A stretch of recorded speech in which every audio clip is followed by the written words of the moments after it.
All right, we're going to go ahead and turn over to Mr. Hidalgo. He wants to read something for the board and the general public. Mr. Hidalgo? Thank you. Before we do that, if it's okay, we had kind of all made an agreement that we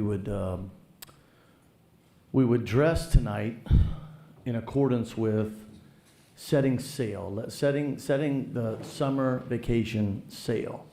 However, it looks like there's very little participation. Therefore, I could probably declare the spirit winner of tonight's dress contest. Is that okay? Yes. All right. Yes, you win. No, in all, Mr. Hidalgo, I thought we were cruising in to the start of school. it doesn't matter what you want to call it, sir. I am the spirit winner of tonight's. And while you're on the subject, being next meeting is back to school, we'll put, superintendent, let's allow this for the staff. Being it's back to school, how about you wear your colors? Oof. Oh, yeah.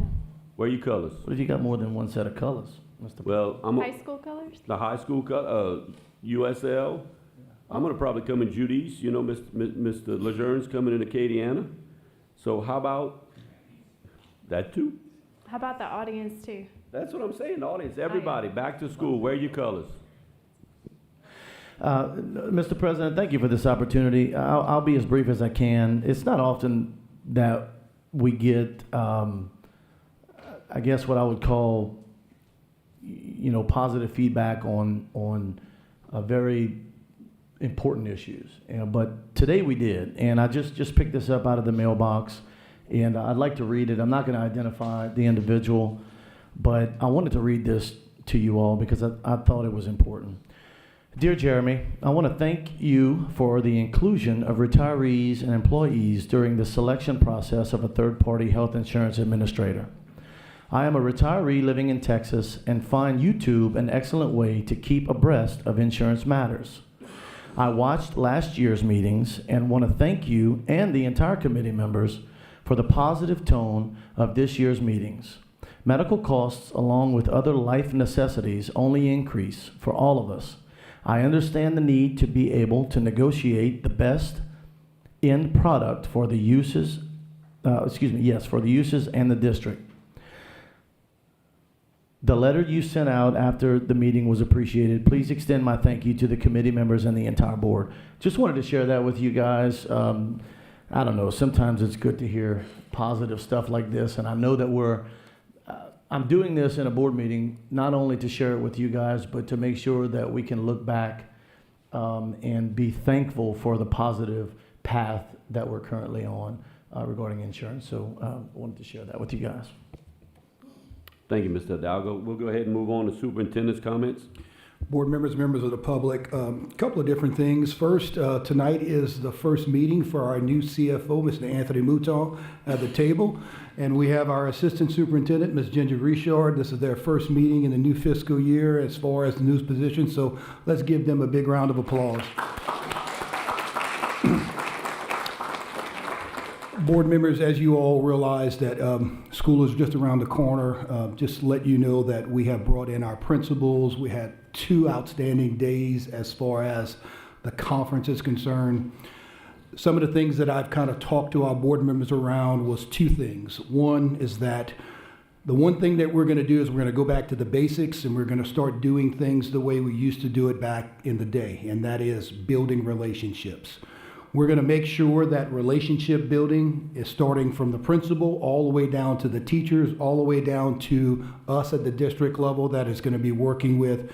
We need to focus on relationship building. We should never, and I'm going to say it again, we should never judge kids on their background and what they did last year. Kids deserve to have another opportunity, and I'm asking every single person in our school system to understand that no matter what happened in the past, we need to give kids a fresh start. So we're going to really make sure that we're emphasizing relationship building. The second thing, and I'm going to need you guys to support us in this, is that we're going to be very much on top of absenteeism and truancy. Absenteeism is defined as 10 or more days, no matter if you're going to vacation or you're suspended from school or you're unexcused or whatever, 10 or more days or 10% of the days that you actually are in school. We have too many kids that are falling in that absenteeism, and we need to make sure that our kids are not on the road, they're in school. So we're going to really crack down, and you're going to see a lot of different things happening from us all the way down to the schools in reference to absenteeism.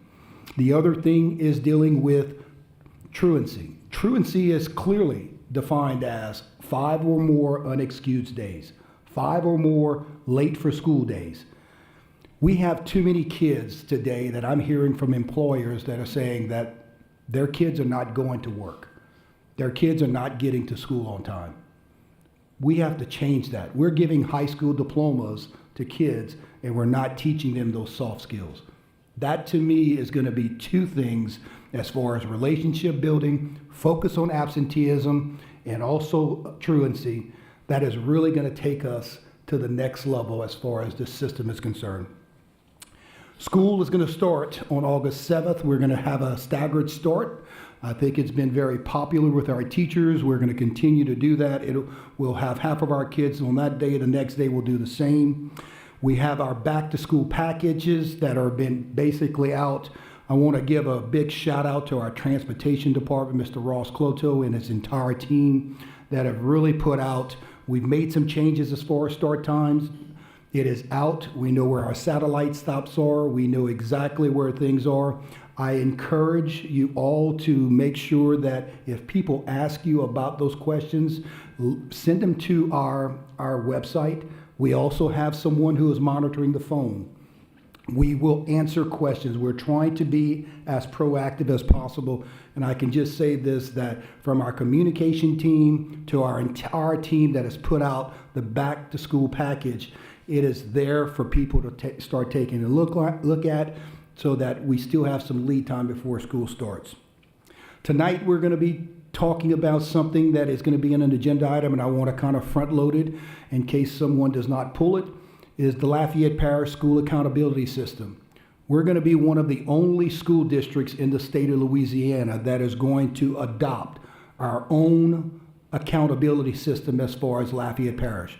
This is a result of the community and the stakeholders that we have within this community that have told us what they want to see in schools. That is our 4 core values. Those 4 core values is being safe, having a culture, having opportunities, and growing. We are going to be one of those exemplable school districts that are going to really exemplify what it means to be able to bring this to every one of our schools in the school district. And I hope you guys can support it. You're going to hear more of it as we progress through and how we're going to monitor it. So I want to thank each and every one of you. I encourage you that if you are around, we're going to be in every school within the first 2 days of school. We will send you a list of when we're visiting schools. If you are wanting to join us, please come by, and we'll make sure that you guys are welcome as much as we are as far as when we go. Thank you all so much. Thank you, Mr. Superintendent. We'll go ahead and move on to the consent agenda. I'm going to read each item. Board member may pull each item. If you come up to speak on an item, please let us know which one, and our comments are for or against. Not question and answer, but for or against. First one is 2.1, academics, discussion or action concerning an amendment to the 2025-2026 pupil progression plan to include EOY DIBELS criteria when making decisions on second grade promotion. 2.2 is employee services, discussion or action concerning the revision of job descriptions. 2.3, employee services, discussion and action concerning the adjustment to the 2025-2026 salary schedule. 2.4 is facilities, discussion and action to close out fiscal year 25 projects not started and to transfer of project funds to contingency within the self-funded construction fund. 2.5 is facilities, discussion and action to reallocate budget within the capital improvement fund. 2.6 is finance, discussion and action concerning resolution 07-025-2140 and adoption of millage rates for 2025. 2.7 is also finance, discussion and action concerning the Louisiana Compliance Questionnaire for fiscal year 2025. 2.8, finance, discussion and action concerning the July budget to actual revisions for fiscal year 25-26. 2.9, finance, discussion and action concerning the June budget to actual revisions for fiscal year 24-25. 2.10 is insurance, discussion or action regarding board policy EGA, staff insurance coverages. 2.11 is insurance, discussion or action regarding the pharmacy benefits manager for the employer group waiver plan services. Brett, I apologize. Can you pull 2.10 for discussion, please? Done, sir. 2.12, insurance, discussion or action regarding the pharmacy benefits manager for traditional services. 2.13 is risk management, discussion or action concerning policy KIB, advertising in the schools. 2.14, risk management, discussion and action concerning proposed revisions to policy GBRC, staff schedules. Sure. 2.15, risk management, discussion or action concerning a servitude agreement with the town of Carencro. 2.16, the superintendent, discussion and or action concerning the approval of the superintendent's recommendation to create an accountability system known as LPSS core values. 2.17 is also superintendent, discussion or action concerning the minutes of June 4th, 2025 and June 12th, 2025. 2.18 is approval of all consent items. Do I have a motion to approve all items not pulled? I'll make a motion to approve all items not pulled. I have a motion. Do I have a second? Second. Ms. Mason. We have a motion by Mr. Hidalgo, seconded by Ms. Mason to approve all items not pulled. The only items pulled were 2.10 and 2.14. Is there any public discussion on any item not pulled? Every item except 2.10 and 2.14. Any public discussion? Any board discussion? I got something. Y'all good over there? All right. Can you go over, I guess, Superintendent Touchette, 2.1, the end-of-year Devils criteria? Can you go over why we're making that change, and just so the public's aware? I'm going to turn it over to Ms. Richard. She's going to address it. She is our Assistant Superintendent of Curriculum Instruction. Sure. So currently in our pupil progression plan, it talks about first graders and that we do look at their end of year DIBELS assessment. The state has passed a law that says that if students are unsuccessful in third grade at the end of the year on DIBELS, that by law we have to retain them. So because we already have in our plan that we look at EOI criteria for first grade, we feel like it's prudent to also do the same for second grade to help make decisions earlier than third grade. Thank you. Mr. Hidalgo? Yeah, right quick, Mr. Superintendent, if, I've received several calls from teachers who still don't realize, and this is a positive thing, don't realize what the pay raise looks like.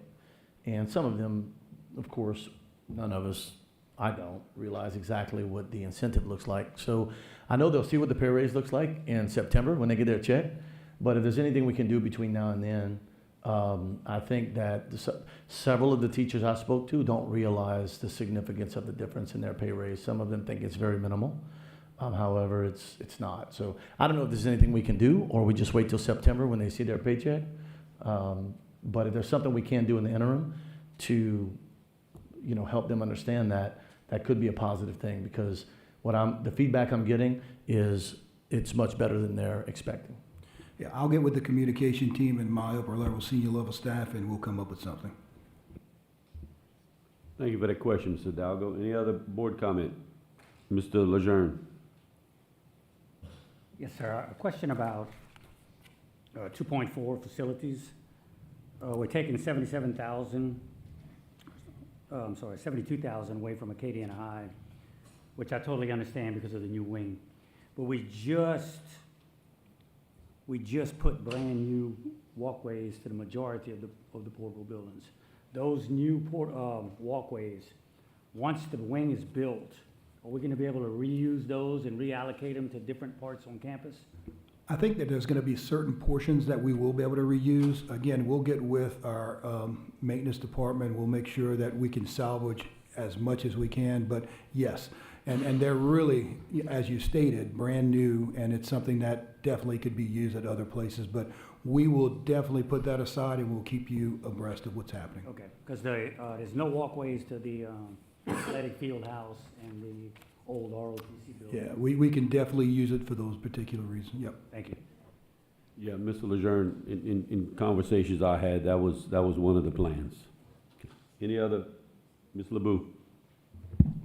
I just wanted the superintendent, if you would, to speak on the LPSS core values and why we think that's so important to have in place and how we're going to implement those into our system. Also, I just wanted, as a side on the positive notes, I had a teacher call me today and say the professional development that they had today was excellent and that really benefited them. So kudos to us on everybody on getting great programming for the teachers. Thank you.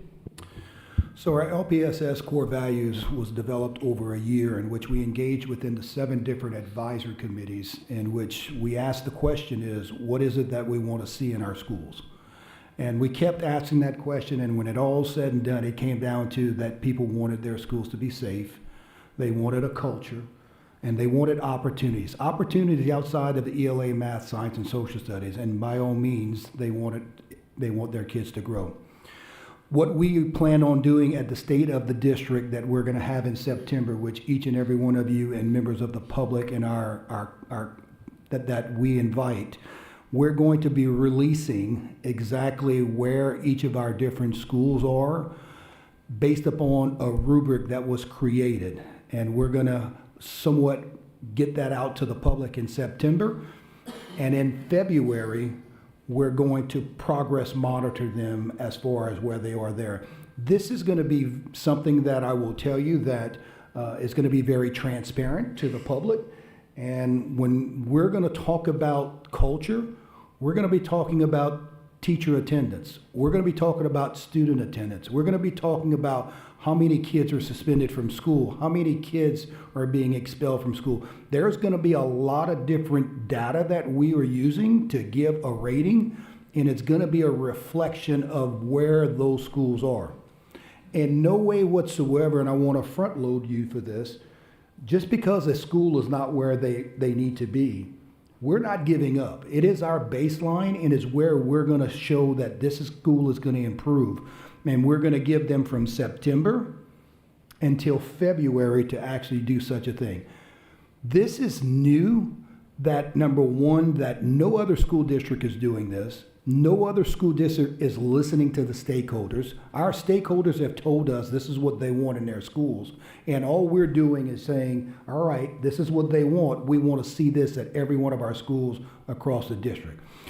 This is going to be also popular from the standpoint is the state of Louisiana always grades our school system, and we don't get results back until the year after. We're going to be in charge of this. We're going to be someone that's going to put where we are as far as September is concerned, and quickly in February, we're going to be able to know whether or not schools have actually improved. This is going to be something that is going to be popular, but there's going to be some things that are going to be unpopular as far as certain schools are concerned. So I look at this as a win-win. I have presented to several different organizations in reference to this, and people are just amazed that we've gotten to this point. I owe this to the team that works alongside of me every day. They have worked day in and day out about getting where we need to be as far as this system. They have actually baselined every school. We've actually shared with our different principals where those baselines are there, and we're going to release it out to the public in September. Mr. Thank you, Mr. Touchette, Superintendent. can I ask Mr. Touchette a question? Is it going to be a numerical system, a star system? And It's going to be a star system, but there's going to be numerical on those 4 different things. Like it'll be out of 5 to where safety the top will be a 5, 1 will be the lowest. But we're going to award those different numericals based upon where people are, 3-star, 2-star, whatever. We want to kind of do our own thing, and we want it to be something that is just quite different than what other people are doing. Any other board comment before I go to the vote? Madam Secretary, I'll call the vote.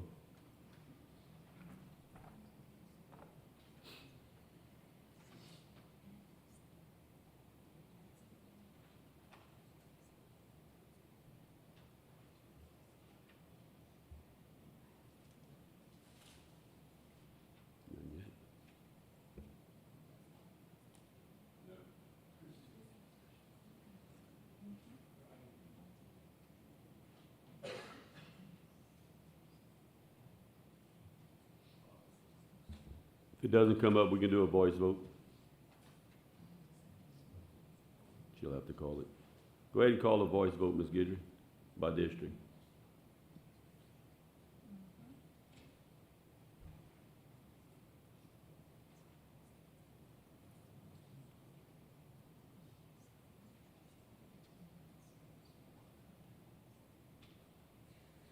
Mr. Lejeune? Yes. Mr. Decimo? Yes. Mr. Edmond? Yes. Ms. Trahan? Yes. Mr. Lachele? Yes. Mr. Bergeron? Yes. Ms. LeBeau? Yes. Ms. Mason? Yes. Mr. Hidalgo? Yes. 9 for, none against. Motion carries. The only two items not pulled, we'll start with 2.10 is insurance discussion and action regarding board policy, EGA staff insurance coverage. Mr. Bergeron, you pull that? Yes. I want to make a motion that the board approve the proposed revisions and name change to policy EGA insurance coverages for active employees, retirees, and dependents as attached in the public content section of this agenda item. We have a motion. Do we have a second? Second. Second by Mr. Hidalgo. Is there any public comment on item 2.10, for or against? Hearing none. Any board comment? Yeah, I just wanted to ask Trish, can you come up for a second? And I'm going to preface this. So there's a lot of red in that document, especially around vesting and a few other things. I just want you to explain what we're trying to accomplish with this and explain vesting and a few other things for the public. Okay. Vesting is a process by which, so let me back up. We are self-funded. We carry the entire risk with regard to the group health insurance plan. We do not have a current vesting policy. Vesting essentially means that you participate in the group health insurance plan for a given length of time. Based on that, you're eligible to keep it post-retirement.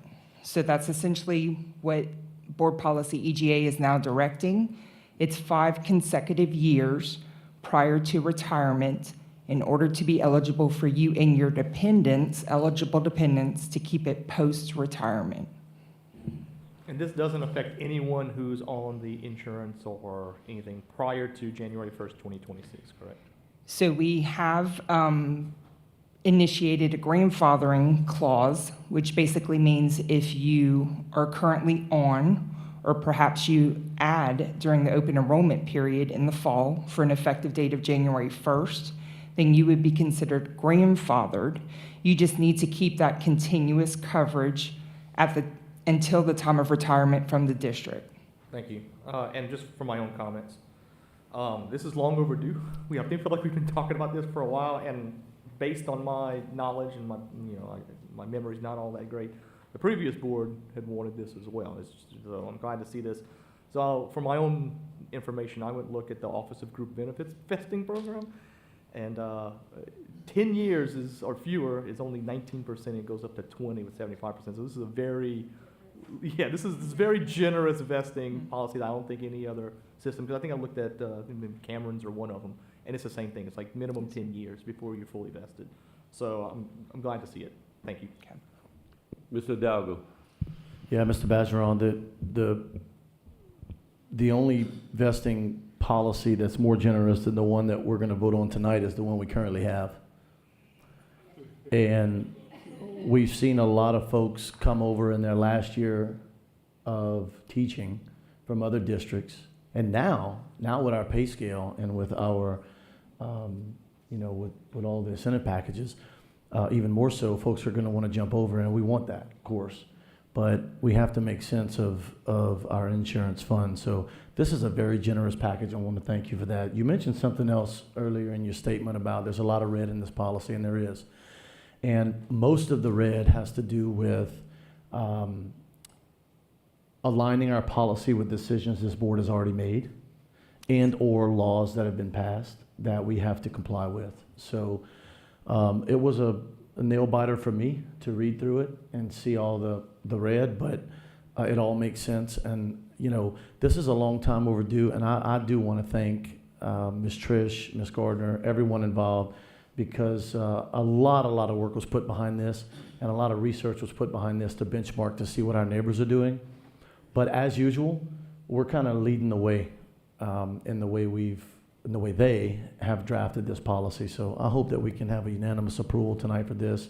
I think it's more than fair. And even the employees who have talked to me in the past about being scared about vesting agree that there must be a vesting policy in place. So thank you, guys. Any other board comment? Madam Secretary, I'll call for the vote. You're welcome.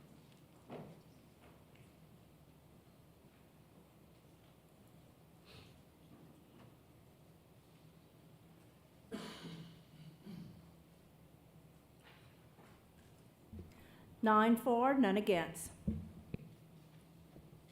Motion carries. The only other item not pulled was 2.14, risk management, discussion and or action concerning proposed revisions to policy GBRC staff schedules. Mr. Edmond, you pull this? Yes, sir, Mr. President. I got a few phone calls from teachers. We need a motion, sir. Okay. I'd like to have a motion to discuss this item. My second. Okay. Motion by Mr. Edmond, second by Mr. DeZarmo, that the board approve all, nope, wrong one. Nope. Where's it at? I'll read the proposed action. That the board approve revisions to policy GBRC staff schedules as attached in the public comment section of this agenda item. The motion was by Mr. Edmonds, second by Mr. DeZarmo. Is there any public comment?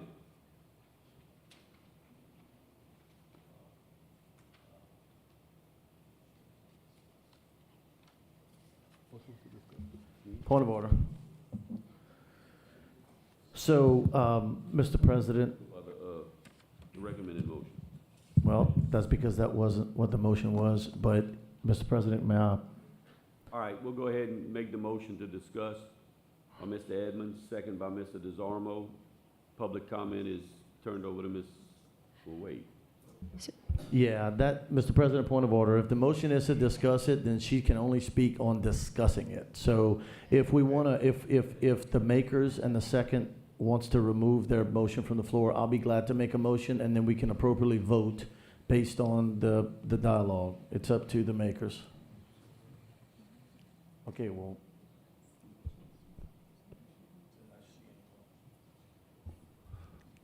Mr. President, I'd like to make a motion to change the highlighted verbiage on the new proposed schedule of staff schedules. You have that, Ms. Guidry? And I'll second. You second, okay. Now we go to public comment. So, Julia Reed, President, Lafayette Parish Association of Educators, thank you for your time tonight.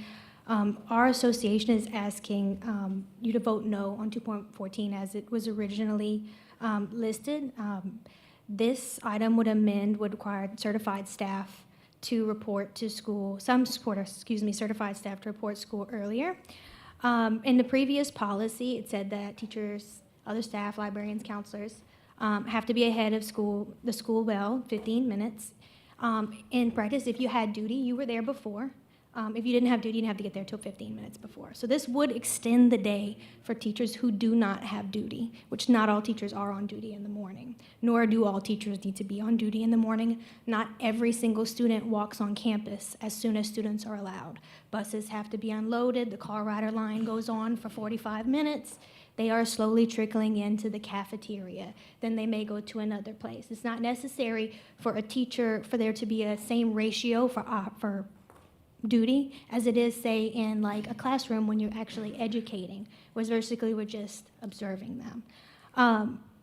Our concern is, our members' main concerns, the main one is that it feels like something else where we have a challenge and we expect school staff to bear the burden of that challenge. When in the past 2 decades, we have bore the burden of staff shortages, sub-shortages, COVID, the erosion of planning time, the escalation of duty minutes, state and federal mandates have all borne down on the school staff, and we are always asked to do more. And it is always more without additional pay. Now, I do applaud the board making moves and the superintendent for giving us pay for extra duties, but this is gonna be extra time for some people to be at school that's not gonna be then compensated when they didn't have to be there before. It's gonna put a burden on parents who have to get their kids to school, especially middle and high school teachers who are gonna have to be there early. Some of our staff have second jobs to make ends meet. That 15 minutes is 15 minutes of sleep. It's 15 minutes of taking care of their kids. It's 15 minutes of just the tasks of daily living. And I'm asking you, when you support an educator, you are supporting their students. This is gonna push the burden down to the individual person to have to negotiate this with their principal if they can't make it. Not everybody has that courage. Not every principal is always going to fairly treat with every staff member. When we can support them with a policy that supports all of them equally. We've already got people saying that my principal says I have to be at this time, this time, this time, even knowing that this is likely to pass. So we are asking you to support our educators by not extending their day. Thank you, Ms. Reed. Any other public comment? Hearing none. Any board comment? Mr. Edmond? Can I make the substitute motion? Mr. President, I'd like to make a substitute motion. Okay. I move that the board approve revisions to policy GBRC, staff schedules as attached in the public content section of this agenda item to include on page 1, paragraph 4,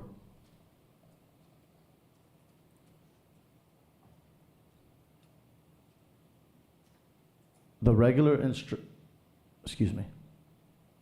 exceptions to this time schedule may be made by the principal/building administrator when, in his or her opinion, comma, family matters or any other justifiable request has been made in advance by the teacher.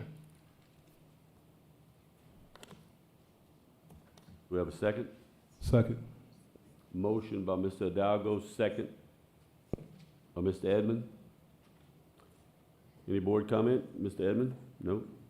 Yes, Mr. President, I'm thinking on the behalf of the single teachers, the teachers with offshore husbands, the teacher with trucker husbands, and some teachers that may not still be able to afford with the raise before care. And I just want to make sure that they are accommodated in the best way to get their kids to school before they get to school to start their day at their respected school. I'll start with Ms. Mason and work my way down. Go ahead, Ms. Mason. Thank you. I just wanted to point out that the policy already said a justifiable request. It says exceptions to this time schedule may be made by the principal/building administrator when, in his her opinion, a justifiable request has been made in advance by the teacher. I don't love us making unnecessary policy. I feel like family matters would fall under this. I think we could start adding all kinds of things, medical emergency. I mean, like we would have to go on and list everything we can think of. I mean, I'm gonna support the edit, but just going forward, I don't feel comfortable outlining every single justifiable request because there are going to be so many, and I think that so many of our principals do a great job listening to their teachers. So I just wanted to add that in. Thank you. Ms. LeBeau? This is for the superintendent. Have you had discussions with the principals on what I guess, a justifiable request, or how they should address this with their teachers when they approach them with this request for a change to this policy? So first of all, the reason why we brought this up is because there are principals that are doing different things at different schools. And we're trying to make sure we have uniformity across the board. And what the staff has done is just said that, hey, when kids are on campus, we need to make sure that teachers are on campus. We're not saying that teachers have to be on duty. What I will tell you is that if any one of you as board members go to a school in the morning and you see 400 or 500 kids that are waiting to come in for weapons detection, at Acadiana High School, we only have 10 people. If something happens and there's an emergency with 400 kids, we are going to be held liable because that's going to be gross negligence. All I'm saying is that this is assuring that when we have kids on campus, we have proper supervision. We are approving that the Lafayette Parish school system has a new accountability system, and the first thing that the parents have said is, you're going to keep my kids safe. You're going to keep my kids safe with 10 teachers and 500 kids on Acadiana High's campus as soon as 6:45 hits. We are not trying to be unreasonable. We're trying to make sure that we have consistency across the board. We're trying to make sure that we take it out. Listen, you can add the family thing. It doesn't, we're going to make sure that principals work with teachers. And the ones that don't, listen, I meet with Ms. Reed every time that we have a board meeting, and I hear her concerns. I hear what maybe her members are saying to her. We are going to fix this. All we're trying to say is that let's just make sure it's uniform across the board. If there are kids on campus and kids have to be on campus, they're off the buses at 6:45 for a 7:05 start. We have to make sure that we have people there in case there is an emergency, because what matters is the safety of our kids. We have to make sure that that is there. We're not trying to make people do anything more. Listen, I think the difference between what they're saying, it would be 5 minutes. The teachers would be on campus 5 minutes more. That's all we're asking, is that we just have uniformity across the board, and we'll work with teachers. We'll make sure that teachers understand. If there's anything that I will leave you with this, and I understand what was stated earlier. The state is putting this on teachers. The state, listen, we have been, as a board, we have been very gracious to our teachers. They're getting paid more money than anyone else in the surrounding area. There's an incentive package where some teachers are going to make between $8,000 and $10,000 at the end of the year. They're not doing that in Vermilion Parish. They're not doing it in Acadia Parish. But teachers are able to get that here. We're paying our principals more money. You have done so much for our employees that, listen, we're just asking, just help us where we can make sure that our kids are monitored in case there is a situation that happens. So, Go ahead, Ms. LeBeau. Thank you for clarifying that. Mr. Hidalgo, the lawyer in me is reading this, and the thing that stands out to me is it says they have to be on campus. It doesn't say they have to be in a building. And that's something that if I was going to make an amendment to this, that's what I would clarify, because it talks about the administrative staff and the principals have to be in the buildings, but it just says the teachers have to be on campus. Campus could be the parking lot. And so I feel like if we're going to make an amendment, that would be the only thing I would amend, or a clarification, is that if what we're intending and what our safety priority is to have the teachers, in the building, not in their car, or, not somewhere outside of the building. We just need to clarify that, because it does make a difference on where we're asking them to be 15 minutes before campus. If we're asking them to be in the parking lot, they could be rolling in on 2 wheels at, quarter tilt. But if we're asking them to be in the building, I get Julia's point, and I also, but I want to see what we're trying to achieve here. If we're trying to achieve that we have those kids in, and we have teachers on hand if there's an emergency in the building, we need to make sure that's spelled out. Mr. President. Mr. Hidalgo. Ooh, that's a lot. Ms. LeBeau, I can't disagree with you. However, on campus is much better to me than in the building. because in the building, in a classroom, 300 feet away from where a potential threat may be is useless to this purpose. And so, and being in the parking lot, you can't prove that. I mean, we see that with parents. Parents don't want to wait in the car running line, so they show up 2 minutes after the tardy bell. You know, my concern here, in line with what I believe Mr. Edmonds' concern is, I'll give you an example. I have a constituent who's a young teacher with a young family, 4 kids, all young kids, one of which is in daycare, the others of which are in school. So this parent has to get some of her kids to a remote school bus stop because they don't pick up in front of the house, right? And then another kid to a daycare or you know, an early childhood center. And this new time, you know, let me tell you this, leaving my house in the morning, if I leave my house at 6:55, I'm good, smooth sailing. If I leave my house at 7:10, it's a totally different traffic jam. So I can't agree more. I don't think anyone up here arguably agrees more with the superintendent's tough stance on this and accountability, especially after all the things that we've passed recently.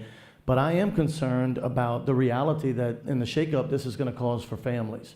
I am not concerned about the teacher who is habitually late. They will be handled through the process. I am concerned with the realities of what I think is going to happen to a lot of people, not just 1 or 2. So I do want to see folks on campus. I agree with the superintendent, but I don't want it to be so much so that and I don't want favoritism, superintendent. I don't want a principal saying, well, this one can do it, but this one can't. And so, I don't know how to fix this other than and I'm typically the one taking stuff out of policy, not adding. But, you know, I just want to make sure that we're dealing with this appropriately, and if we see it's a problem for us, then we revisit this as soon as possible. So let me first of all yield to Ms. Gardner. Ms. Gardner is the one that, you know, works with a lot of this, and I think she's going to shed a little light on what we're trying to accomplish as far as this is concerned, so that at least you guys will know, look, this is not to hurt anyone, by all means, but it's to make sure that we are covered at all times. So I'll kind of turn it over to her. So I think I've heard Ms. LaBousse. I think I might have a suggestion to fix that. The reasoning behind this, and after speaking with the principals for years and years, Dr. Rabelais, that it continues to come up on a yearly basis about what time do teachers need to come to school or report to school. And really the better word is to be signed in. So as Ms. LaBousse said, you could be on school's campus, but if I have to call a lockdown or a shelter in place, where are all the kids going if every teacher is sitting in their car that's not on duty? So basically, my suggestion would be, instead of prior to the school day, it'd be expected to be signed in prior to the arrival of students. That would fix the part of not being in the car. Mr. Hidalgo, it does fix the part, yes, justifiable request. I'm just gonna use the example that I know in of other schools. When I was a principal, the children got off the bus for 8:05 in the morning. For LJ Alamo's campus, it was 25 minutes before the bell rang for students to begin class. The reason we did that is because and every teacher was clocked in and on campus for 8:05. And that is the majority at most of our schools across the district. For LJ Alamo's campus, because I had 28 buses and 1,100 children, it took 25 minutes to bring all the kids into school.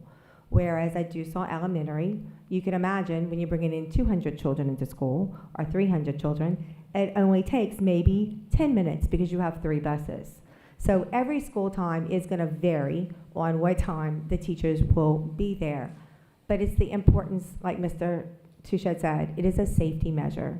And the more I'm involved in student safety, and that is what I do in my division, I have personally, as a principal, had to call a lockdown at 8:15 in the morning when students were arriving on campus. And Mr. Touchette keeps talking about that even at the national conference. That is one of our greatest fear, and I've lived it. If I did not have teachers on my campus to take those children in and grab them and put them in classrooms, whether they were on duty or not, we would have not been successful, and I don't know where the children would have ended up. So the vision of this is really for student safety, to protect. It will be gross negligence. You cannot we do visit Acadiana High and 400 kids in the quad if I don't have enough teachers on campus. It's nothing against the time. It is truly safety is what we're looking at, and equitable to where every campus I know is covered at that time. There is the clause, and yes, Mr. Hidalgo, as a principal, I did have a teacher who could not drop her child off to a certain time. And she was more than willing, I worked with her, she was more than willing, and guess what? She picked up extra duty for me somewhere else because she didn't want her other faculty members to think that she was asking for a favor. So as principals, we do work with our staff, and if there is a problem that a teacher has, there's a chain of command, and the chief of schools are always willing to listen, and so are we. I hope that clarifies it, but Ms. Booth, that would be how you would fix it, would be prior to student, signed in prior to student arrival would cover that. Ms. Strahan? So I'm just curious if there is some type of form that the teachers would have to complete, like a request, since this is dealing with exceptions to this policy. Because if we're talking about uniformity and consistency, that should be across the board at all of the schools. So if there's not one in place, then there should be one developed.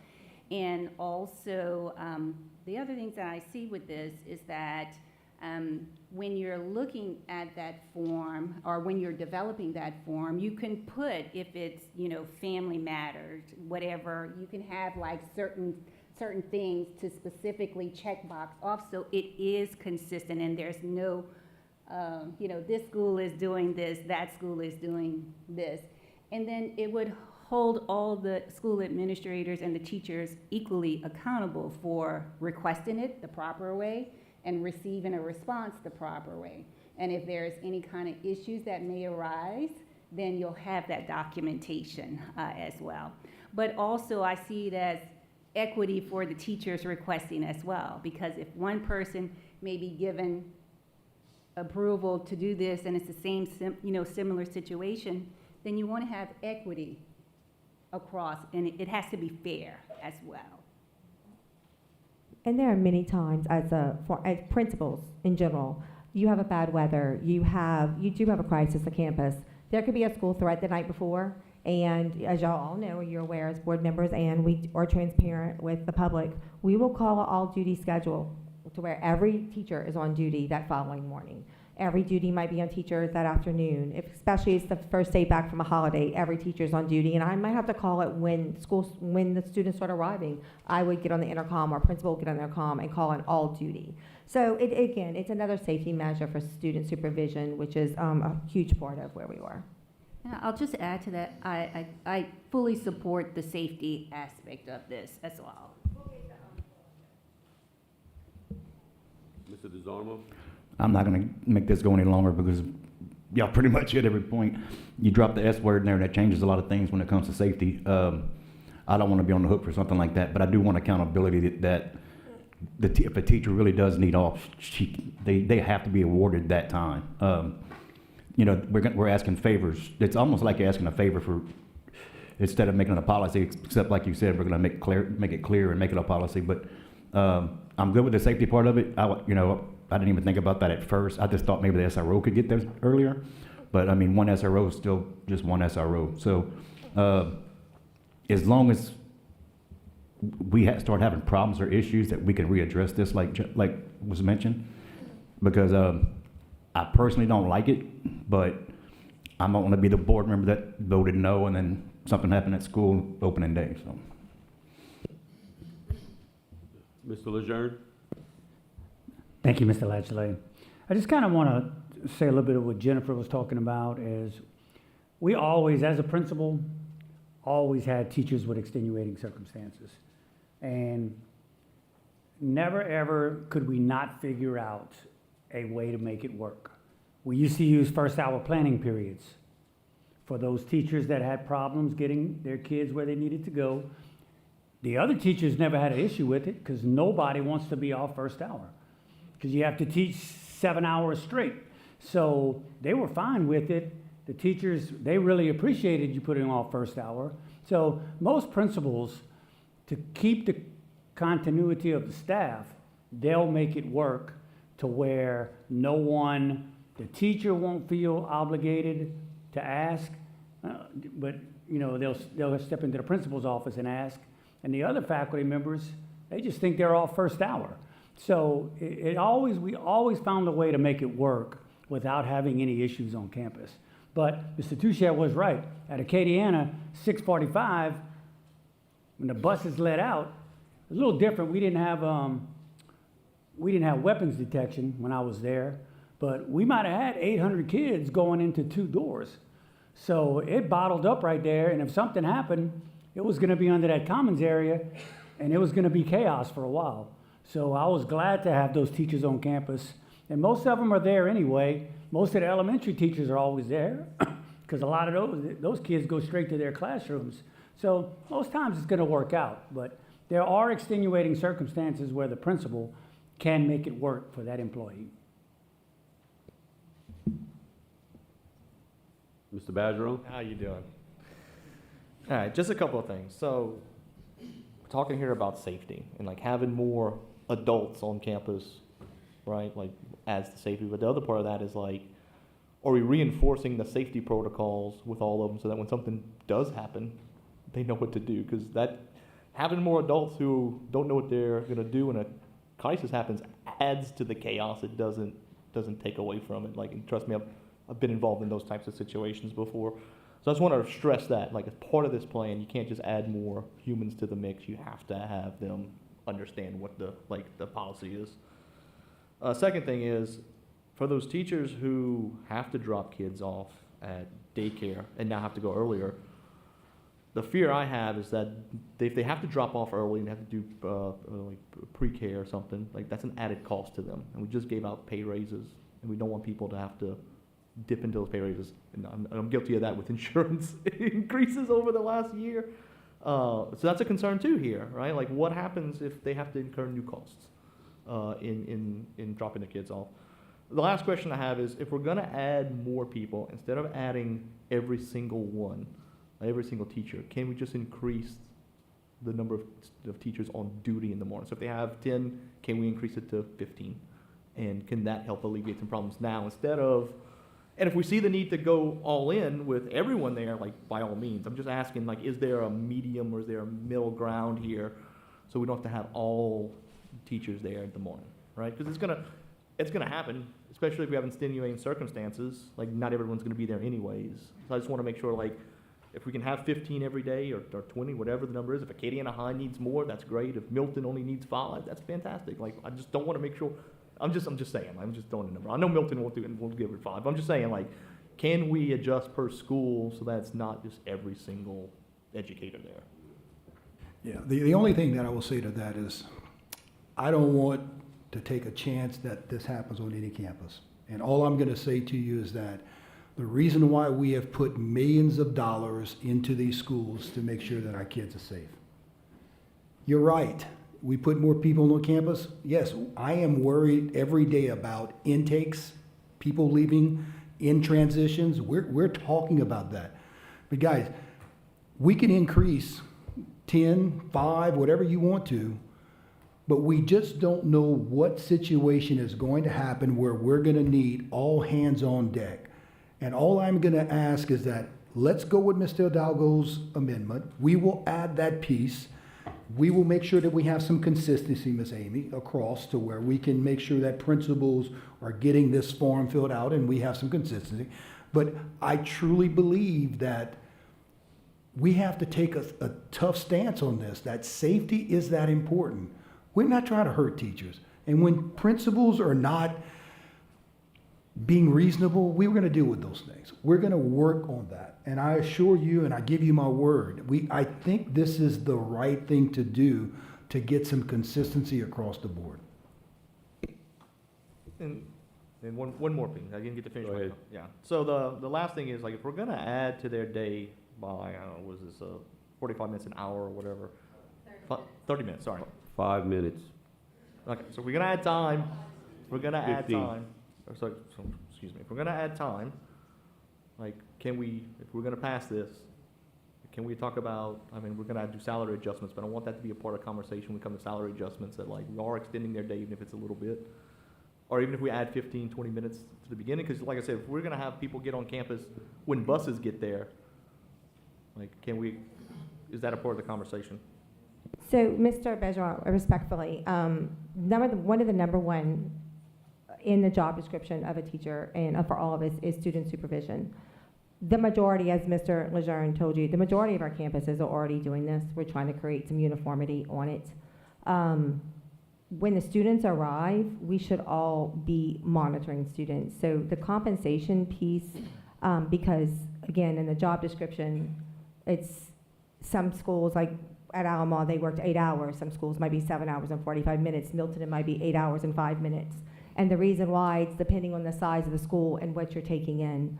So the consistency there, we're not telling it's just gonna be different from each campus. It falls within the job description because it is the supervision of students on our campus. Any other board comment? Yes. Mr. Hidalgo. So,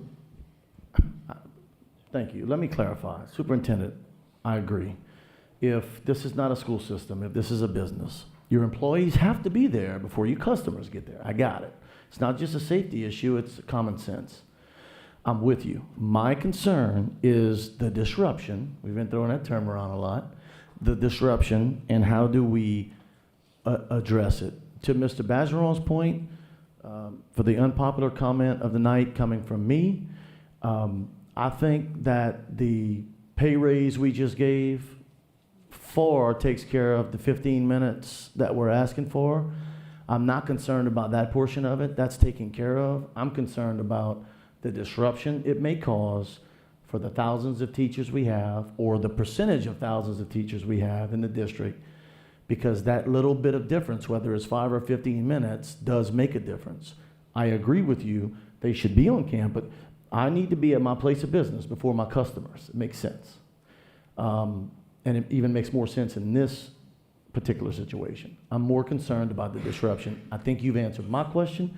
I feel confident. I don't believe any principals are going to be unreasonable, but I'm glad to know that if something does go that route, you're going to step in and address it. Madam Secretary, I'll call for the vote.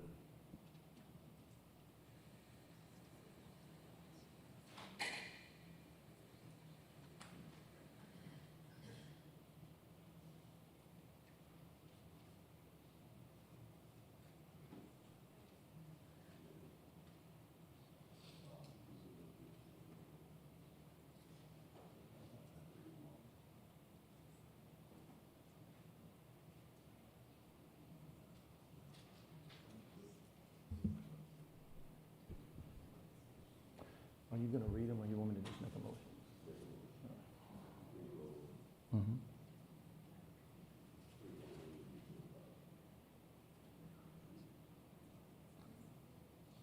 Did everybody vote? 9 for, none against. Motion carries. That is the end of our consent agenda. We do have litigation. Mr. Hidalgo, I'll entertain a motion, please. Mr. President, I move that we go into executive session to discuss items 3.1, 3.2, 3.3, 3.4, and 3.5. Do I have a second? Second. Second by Ms. Mason. All those in favor say aye. All opposed say no. Motion carries. We're going into executive session.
Make a motion to come back into regular session?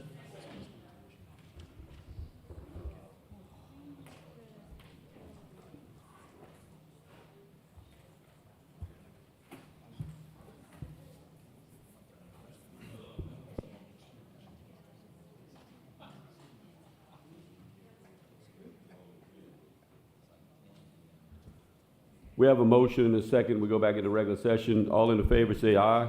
Aye. All opposed? We're now back in regular session. Mr. Hidalgo, can I get some motions, please? You're not making them? All right, I'll make a Ms. motion. Mason, go ahead. All right, I'd like to make a motion, item 3.1, that the board approve, recommendation of council. You want to do 3.1 to 3.4? Sure. We don't need to vote in between? In Globo? Okay.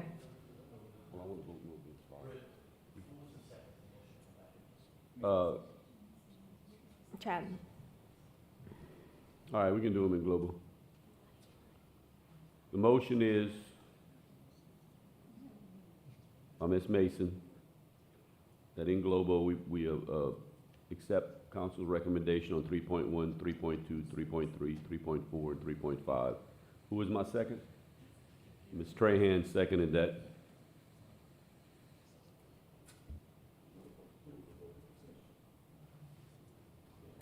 No public comment.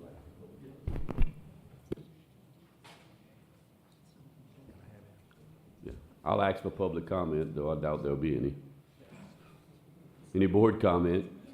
I doubt there'll be any. We good? Madam Secretary, I'll call for the vote.